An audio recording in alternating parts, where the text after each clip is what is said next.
deixar bem claro que, por mim, eu nem estaria aqui, a gente não estaria falando sobre isso. Esses prints que vocês receberam a mais, eu jamais teria mandado se o ministro não tivesse vazado um pedaço, um trecho da nossa conversa, e a intenção aqui é a gente poder esclarecer e dar um contexto a essa conversa. E é por isso que eu trouxe essa tela, para provar que a conversa sobre o Valeixo ela é anterior a essa crise toda. Já houve conversas sobre o Valeixo em outros momentos. Primeiro porque o Valeixo falava que desde janeiro ele estava cansado, que ele queria sair, que havia uma lista tríplice que foi feita pela Associação dos Delegados da Polícia Federal e que a Érica Marena ganhou em primeiro lugar, ou seja, havia opções na mesa, né? Vamos marcar amanhã, é como se eu estivesse perguntando para ele se ele quisesse, se ele queria, né? Para eu então perguntar para o presidente. Eu tenho a impressão que se eu pedisse para o presidente, posso levar o ministro Moro amanhã às 7 horas da manhã na Alvorada? A grande probabilidade é que ele dissesse que sim. Então, a gente não está falando aqui de uma deputada federal que foi enviada por um presidente para conversar com o ministro de Estado.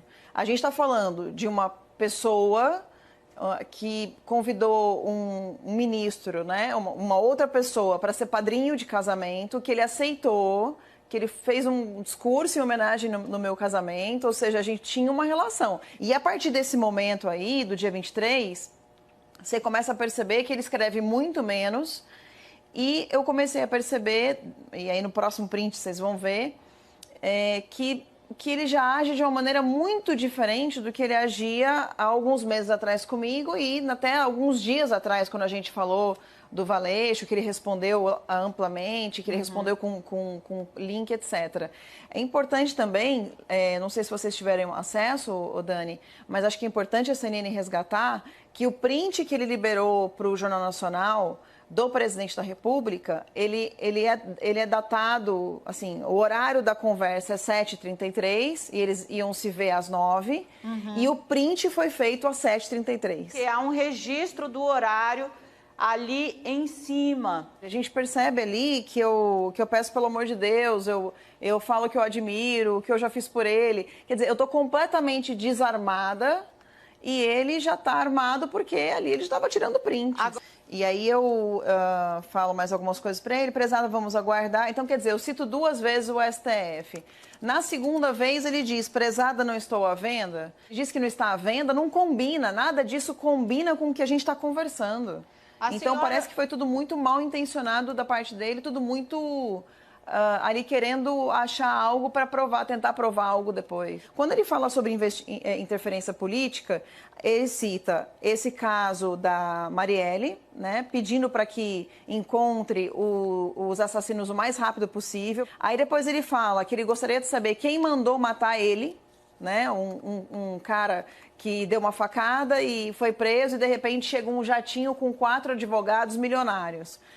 Por favor, quem é que mandou matar essa pessoa? Há um mandante. Celulares foram apreendidos. Por que essa investigação não anda?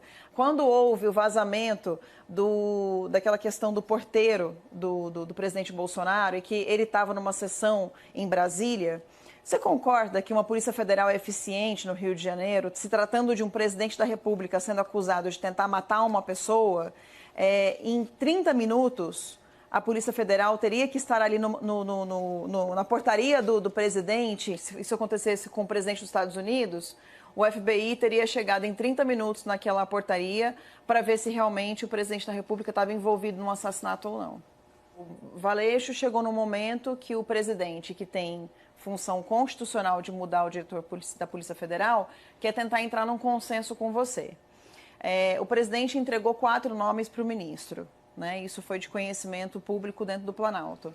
O ministro, dentro dos 4 nomes, tinha o nome do Ramagem, que o ministro, na coletiva de ontem, deixou muito claro que era um bom nome e um nome respeitável. Então, só que antes de eu saber que ele gostava do Ramagem, eu pergunto, ou foi um pouco depois, não me lembro a sequência, mas já que ele não queria o Ramagem, né, não falava do Ramagem, eu falei, o Fabiano Bordion seria um nome?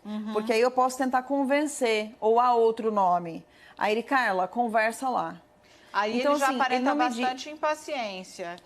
Mas assim, ali ele já mostra que, na verdade, ele não está querendo resolver o problema. Ele já tinha decidido pedir demissão e já estava decidido a tirar prints da conversa. Já tinha tirado o print da conversa da parte que ele queria tirar, né? Então, a senhora acha que nesse momento ele já tinha decidido sair, é isso? Eu acho que ele já tinha decidido sair, porque se você olhar mais para frente, um pouco ali embaixo, eu falo, o PR propôs o seguinte: na verdade, eu não conversei diretamente com o presidente da República, mas através de interlocutores.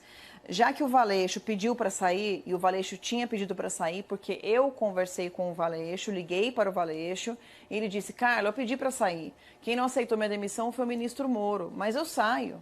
Eu não tenho problema nenhum. Se o meu nome está sendo um problema, na verdade eu já estava até querendo sair. Eu vou para... Acho que ele chegou a comentar que é para Portugal, fazer algum tipo de curso e tal.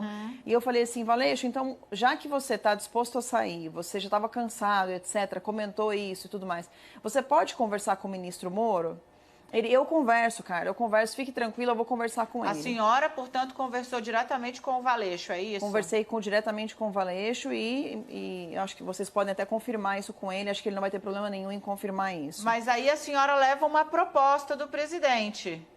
Uma proposta do presidente, não do presidente da República, mas de interlocutores. Eu tinha conversado, acho que naquele momento, a senhora leva ao Planalto e volta do Planalto com essa proposta, e volto do Planalto com essa proposta. Já que o Valeixo pediu para sair, ou seja, nós já detectamos que o Valeixo não vai ficar, que ele próprio pediu para sair, vocês conversam com calma, se conhecem melhor, que eu acho que é o que está faltando desde o começo do mandato, e decidem um nome juntos.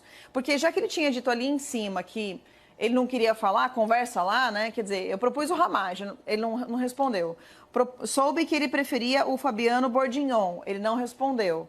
Aí eu falei, bom, então vamos ver o seguinte, para acalmar a situação, o Valeixo já pediu demissão, ou seja, o nome dele já sairia exonerado na madrugada seguinte. Ele fala que isso para ele foi uma surpresa, mas não foi uma surpresa porque eu disse às 19h09 que o Valeixo tinha pedido demissão. Depois de 1 ano e pouco, ainda não existia liga, ainda não existia algo que os conectasse.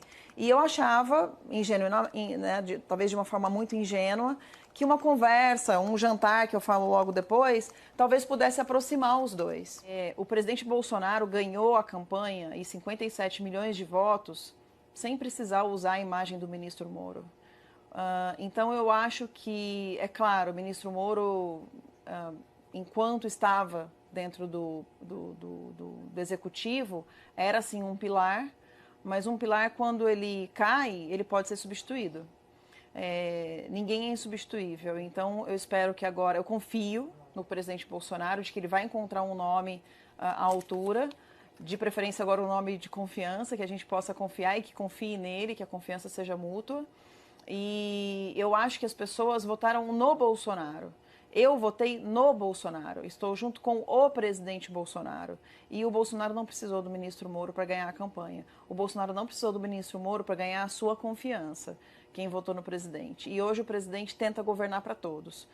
Mostra, principalmente com ações pontuais agora nessa época de crise, como, por exemplo, essa ajuda de R$600 a R$1.200 para 54 milhões de brasileiros, mais 30 milhões de brasileiros ganhando Bolsa Família.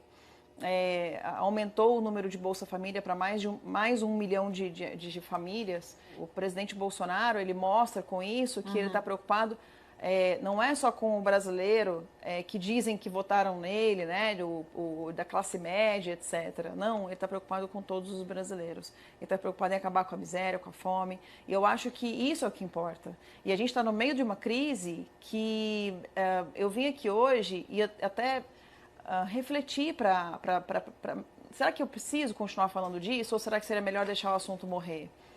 Mas eu tinha o direito de resposta, né? Eu tinha o direito de pelo menos me posicionar e mostrar que a mensagem que ele colocou no Jornal Nacional existia um contexto.